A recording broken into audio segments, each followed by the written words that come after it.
Hello. জি madam, জি। আমি question করছি, যেটা হচ্ছে এটা প্রবলেমটা হচ্ছে আমার মেয়েকে নিয়ে। হ্যাঁ, জি। আমার মেয়ের বয়স বর্তমান 15 বছর। আর 2021 সালে ওর মার একটা বড় একটা মরণঘাতী রোগ সৃষ্টি হয়, যেটা হচ্ছে ক্যান্সার। একটু কি আপনি জোরে বলতে পারেন একটু? হ্যাঁ হ্যাঁ, শিওর। জি। যেটা বলতে চাচ্ছি, আমার মেয়েকে নিয়েই সমস্যা। আমার মেয়ের একটু আচরণটা জি। একটু মানে উগ্র টাইপের। হ্যাঁ, হুম। এটা একটা প্রবলেম। হুম। এটা যেটা দেখাচ্ছে 2021 সালে ওর মা খুব অসুস্থ ছিল। ওই সময় গ্যাপ দিত, করোনার টাইমে স্কুল কলেজ সব বন্ধ ছিল। তো হুম। এই কারণে বাসায় বসে হয়তো নেট বা অনলাইনে ক্লাস করতো, একাকিত্ব ছিল। আর আমিও ওর মাকে নিয়ে সারাদিন হসপিটালে ব্যস্তর মধ্যে ছিলাম, যার কারণে প্রবলেমটা আরো বেশি অ্যাটাক করে আমার সাথে। বাবা আমার ফ্যামিলির সাথে সেভাবে কথা বলতে চাইতো না, বা চাইও না এখন পর্যন্ত, ঠিক নাও তাই। বাট স্কুলে যখন যায় কোনাগাটা কয়েকজন বান্ধবীদের সাথে কথা বলতে পারে। জি। আদারওয়াইজ এমনিতে আমাদের ফ্যামিলির সাথে যে ফ্রি হবে, কথা বলবে, বাবা বলবে, ওরকম একটা লজ্জা বোধ করে। আচ্ছা। এইটা একটা প্রবলেম। আর একটা যেটা হচ্ছে আমার মানে আমার বাবা মা বা ফুফুদের সাথে ওরকম ভাবে মিশতে চায় না বা কথা বলতে চায় না, লজ্জা পায়, মাস্ক পরে খুলে যায় এখন পর্যন্ত। এটা কি শুধু দাদার বাড়ির লোকদের সাথে না নাকি না, নানার বাড়ির সাথে? অল ওভার সবার ক্ষেত্রে তাই। মানে আপনি বলছেন যে বৃহত্তর পরিবার, যেটা মামা চাচা ফুপু দাদা নানা, তাদের সাথেও মিশতে একটু লজ্জা পায়। এক্স্যাক্টলি।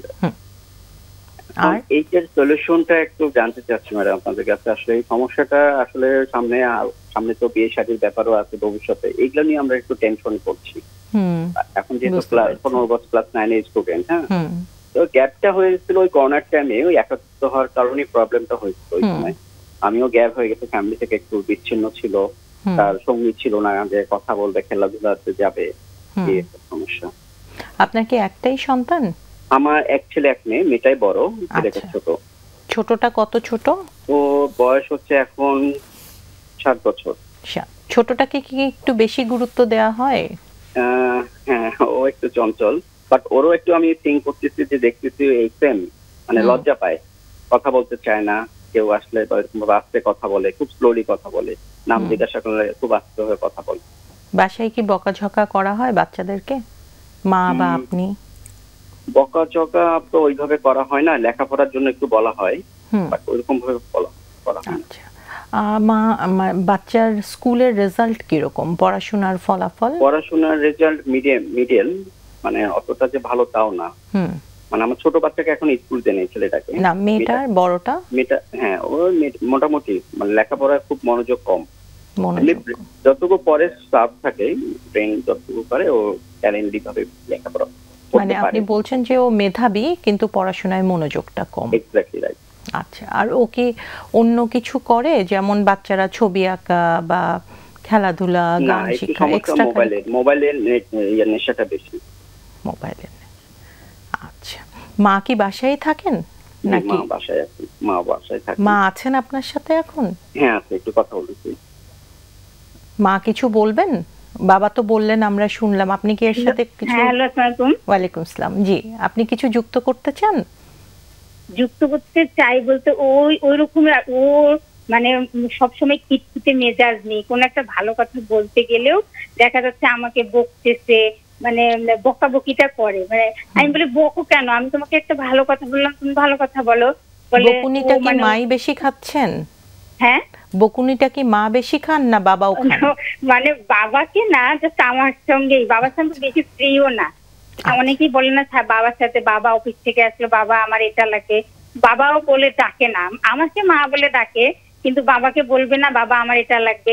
তখন কোনো কিছু দরকার হইলে বা কোনো কিছু ইয়া করতে গেলে বলে এই আমার এইটা লাগবে, মানে এইভাবে কথা বলে।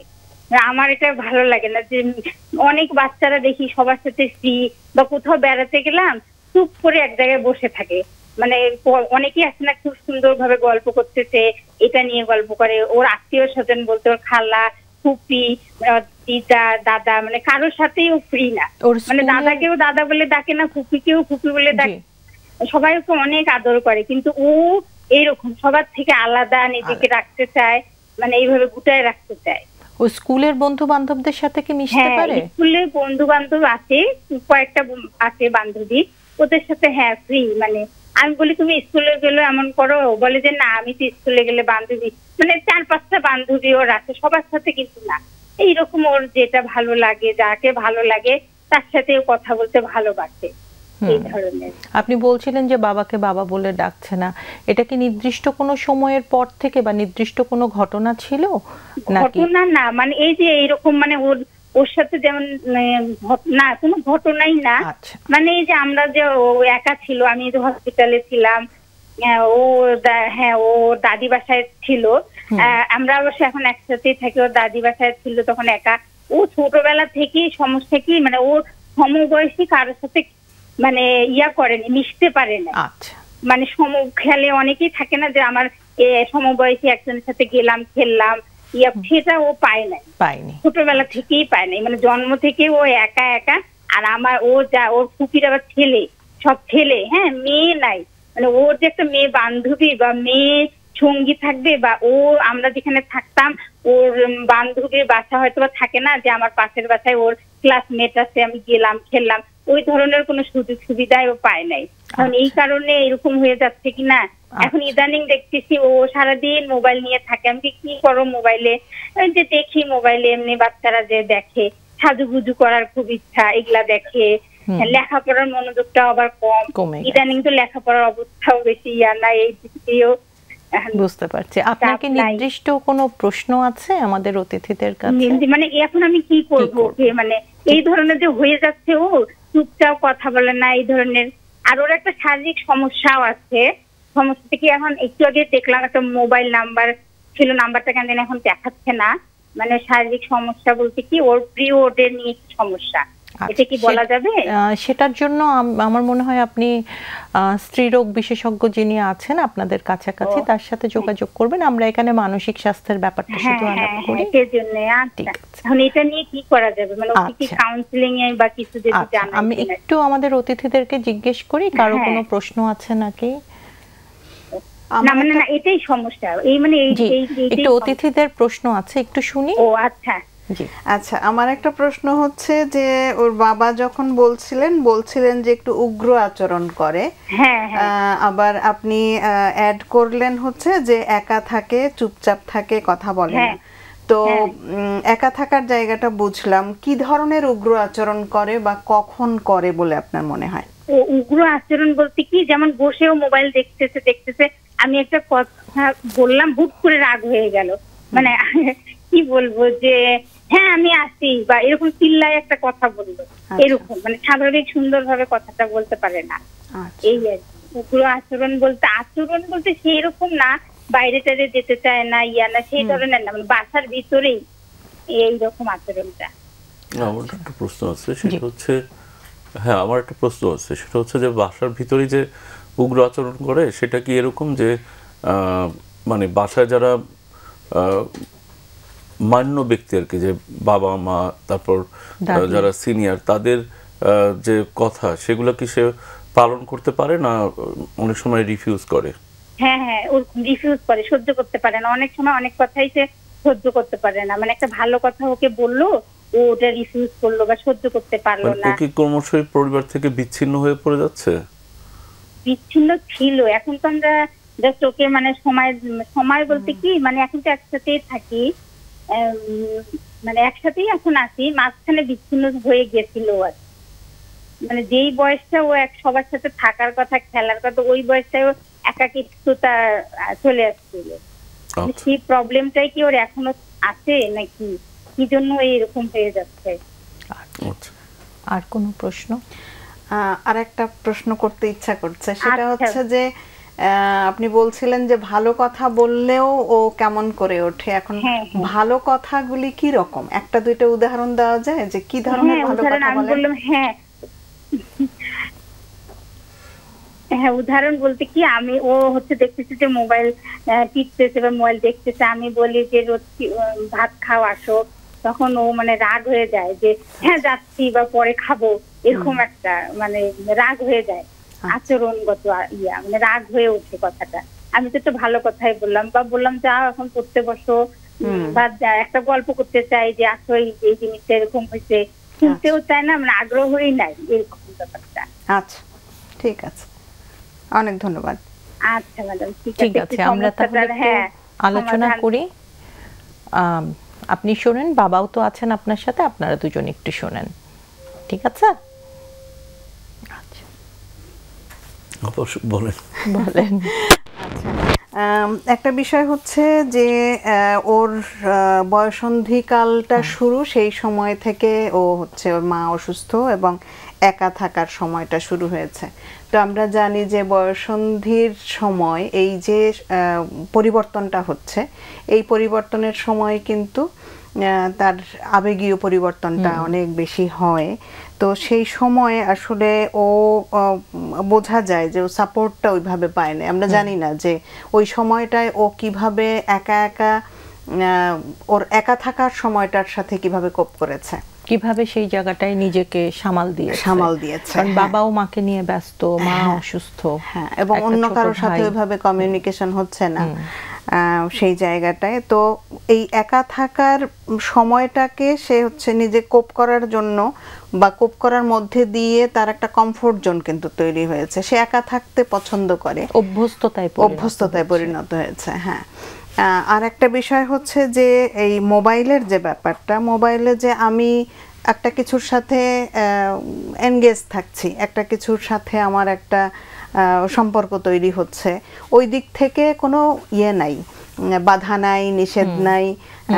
সুতরাং সেই জায়গাটাই হচ্ছে সে কিন্তু তার মতো করে দেখতে পাচ্ছে, তাকে ওটার সাথে খাপ খাওয়াতে হচ্ছে না, কেউ কিছু বলছে না ওইখানে। সুতরাং তার স্বস্তির জায়গাটা তৈরি হয়ে গেছে ওই জায়গাটায়, এটা একটা আমার কাছে মনে হয়েছে। সুতরাং ওই একা থাকা, ফোন, ওইভাবে তার সময়টাকে সে তুলনামূলকভাবে করে, সে কমফোর্ট ফিল করে, স্বস্তি বোধ করে। যখনই ওই স্বস্তির মধ্যে থেকে কেউ তাকে ডাকছে, তখনই তার আসলে আমার কাছে মনে হচ্ছে যে এক ধরনের অস্বস্তি হয়।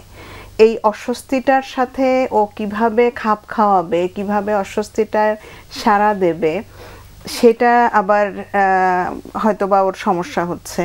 ও বলতে পারছে না, যেহেতু একা একা থাকছে, সুতরাং ওকে হেল্প করার মতো ওরকম কেউ নাই। আর একটা মা বলছিলেন যে ওর মতো অন্য কোনো বোন নাই, ওর বয়সী কেউ নাই, সবাই অন্যান্য মানে অন্য বয়সের এবং ছেলে। সুতরাং সে কিন্তু আসলে রোল মডেল ঠিক পাচ্ছে না যে কিভাবে হতে পারে, একটা কিছুর প্রকাশ কিভাবে হতে পারে, সেটা ভালো লাগার প্রকাশ কিভাবে হতে পারে, খারাপ লাগার প্রকাশ কিভাবে হতে পারে, অস্বস্তির প্রকাশ কিভাবে হতে পারে, কার সাথে হতে পারে। এই জায়গাগুলি আমার কাছে মনে হচ্ছে যে ওর একটু সমস্যা হচ্ছে। এটা আমার ওই জায়গা থেকে মনে হচ্ছে যে একটা সময় খুব খারাপ ছিল, এখন যখন মা বাবা ওনারা খেয়াল করেছেন, সচেতন হয়েছেন, এখন আস্তে আস্তে করে কিন্তু তার একটা পরিবর্তন আসছে, একটা উন্নতি দেখা যাচ্ছে। তার মানে ওর সাথে আরও যদি একটু খেয়াল করে করা যায়, সম্পর্কটাকে তৈরি করা যায়, যেখানে ও প্রকাশ করতে পারবে অনেকটা বেশি নিঃসংকোচে, এবং ওর অনুভূতির জায়গাটাকে যদি বাবা মা একটু টাচ করা যায়, খালি সব সময় উপদেশ বা চিন্তা। এক্স্যাক্টলি, ওই জন্যই আমি জিজ্ঞেস করলাম যে ভালো কথাটা কি। ভালো কথাটা আমাদের কাছে মনে হয় যে আমি তো ভালো কথাই বলছি, তার কাছে আসলে ভালো কথাটা ভালো লাগছে কিনা এইটা খুব গুরুত্ব দিয়ে চিন্তা করা দরকার। আর উনি বলছিলেন যে আসলে কাউন্সেলিং হেল্প করতে পারে কিনা, ভীষণভাবে হেল্প করতে পারে এই ক্ষেত্রে কাউন্সেলিং। আমি বলবো যে আসলে কাউন্সেলিংয়েই ওর গেলে ও কিভাবে নিজেকে প্রকাশ করবে এই স্কিলটা শিখবে, এবং তখন ফ্যামিলি কাউন্সেলিংয়ের মাধ্যমেও সম্পর্কটার উন্নতি হওয়ার একটা সুযোগ তৈরি হবে। হ্যাঁ, এবং বাবা মা যেহেতু দুজনই সচেতন, তো বাবা মাও যদি আজকে অনুষ্ঠানের পরে একটু জিজ্ঞেস করেন যে আমাদের কোন কোন আচরণ তোমার রাগ তৈরি করছে, ভয় তৈরি করছে, তোমাকে আনন্দিত করছে বা দুঃখ দিচ্ছে, একটা কথা বলার অন্তত রাস্তা, জায়গা তৈরি করা, একটা ক্ষেত্র তৈরি করা। আমার কথাটা হচ্ছে আসলে যেটা মানে ওর আচরণগত যে বিষয়টা পেলাম, সেটা হচ্ছে যে ওর আমার যে প্রশ্নটা ছিল যে বড়দেরকেও মান্য করছে কিনা, তো সেই জায়গাটাতে যে অ্যান্সারটা আসলো, যে আমি এই অ্যান্সারটা আসলে আমার একটা হাইপোথিসিস ছিল যে সম্ভবত সে এখান থেকে সরে যাচ্ছে। আর একটা ব্যাপার হচ্ছে যে উনি যে তথ্যটা দিলেন যে ও স্কুলে মিশতে পারে, তার মানে ও যে মিশতে পারে না তা কিন্তু না, মানে সামাজিক মেশার দক্ষতার জায়গাটা কিন্তু সে কিন্তু মানে অন্য বাচ্চাদের সাথে মিশতে পারে, তার সমবয়সীদের সাথে, এবং তার বান্ধবীও আছে। তো এটা মানে এখানে যে জিনিসটা মনে হচ্ছে যে ফ্যামিলিতে সে কোথাও মিশতে পারছে না, মানে ফ্যামিলি থেকে ফ্যামিলির সাথে যে কথাটা আপনি বললেন নিঃসংকোচে তার যে আবেগগুলো শেয়ার করার যে বিষয়, সেই জায়গাটায় সে হয়তো কোথাও বাধা পাচ্ছে। এখন এটা হতে পারে ফ্যামিলি নিজে উদ্যোগ নিয়ে পরিবারের সবাই এটাকে মানে সহজ করতে পারেন। ওনারা যে কয়জন কথা বললেন, বাবা মা এবং অন্যান্য যারা আছেন ফ্যামিলি মেম্বার এবং বাচ্চাটা। আর একটা হতে পারে যে প্রফেশনাল হেল্প। তবে আমাদের দেশে যেটা আমাদের যে ব্যবস্থা সেটা হচ্ছে যে আমার কাছে মনে হচ্ছে যে এখানে প্রফেশনাল হেল্পটা বেশি হেল্প করবে। তার কারণ হচ্ছে যে এই যে সংকোচ, এই যে ভয়, এটা থেকে বের হয়ে আমরা আসলে কতটুকু আসতে পারি বা বাচ্চাদেরকে বের করে আনতে পারি কতটুকু। আমরা যখন ফ্রি হওয়ার কথা বলি তখন অভিভাবক মনে করে যে বাচ্চার সাথে বন্ধুত্ব করতে হবে, তাকে নিয়ে সিনেমা দেখতে যেতে হবে, তাকে নিয়ে মানে বিনোদন পয়েন্টে যেতে হবে, তাহলে ফ্রি করা হয়ে গেল, মানে বাচ্চার সাথে বন্ধুত্ব হয়ে গেল। তো আমরা বলতেছি একটা, হয়ে যাচ্ছে আর একটা। তো সেই ক্ষেত্রে এই ভুলভ্রান্তি থেকে সময় নষ্ট না করার চাইতে আমার কাছে মনে হয় যেটা, যে উনি যদি ফ্যামিলি থেরাপি বা ফ্যামিলি কাউন্সিলিংয়ের মধ্যে আসেন তাহলে আমরা মানে উনি অনেক বেশি বেনিফিটেড হবেন। কারণ অলরেডি বাচ্চাটার মধ্যে কিছু সিমটম, আমরা যদিও আমরা এখানে এনকারেজ করি না কোনো ডায়াগনোসিস বলা, কিন্তু আমি একজন সাইকিয়াট্রিস্টের জায়গা থেকে যেটা দেখতে পাচ্ছি যে অলরেডি কিছু অ্যালার্মিং বিষয় চলে আসছে এবং এটা চলতে থাকলে সমস্যা হবে। কারণ ডিভাইস হয় কি প্রতিনিয়ত নতুন কিছু দিতে থাকে, যার জন্য এটা খুবই অ্যাডিকটিভ।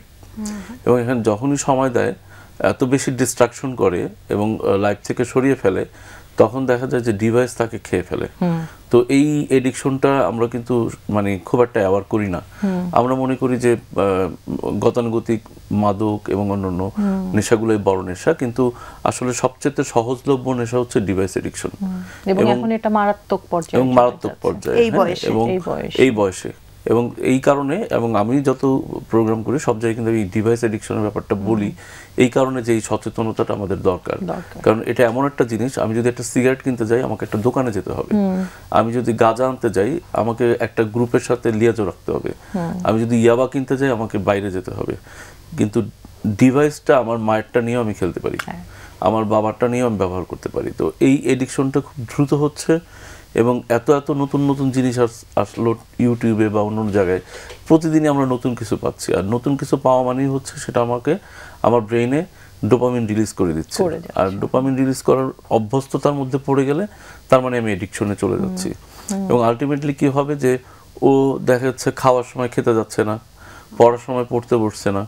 এখন ওটা নিয়ে যখন ওকে ডিভাইস নিয়ে কথা বলা হয় সেটাতে সে বিরক্ত বোধ করছে, এবং ফ্যামিলির অ্যাপ্রোচটাও চলে যাচ্ছে তখনই যখন সেই কাজগুলো করলো না, যে খাওয়ার সময় ডেকে পাচ্ছে না, তখন হয়তো ডিভাইস রাখতে বললো, আর ও তখন ডিভাইসে মানে খুব মানে গুরুত্বপূর্ণ একটা জায়গা আছে, তখন দেখা গেল জরুরি জিনিস দেখছে। তো এখন থেরাপি সেশনগুলোতে যেটা হয় যে এখানে ফ্যামিলির বাইরে একজন হেল্প করে এবং তাকে কিন্তু কিছুটা হলেও সে মনোযোগ দিবে। কারণ ফ্যামিলির মধ্যে এটা বরাবর সে শুনে আসছে যে সে ডিভাইস দেখতে গেলেই তার বাবা নিষেধ করে, মা নিষেধ করে।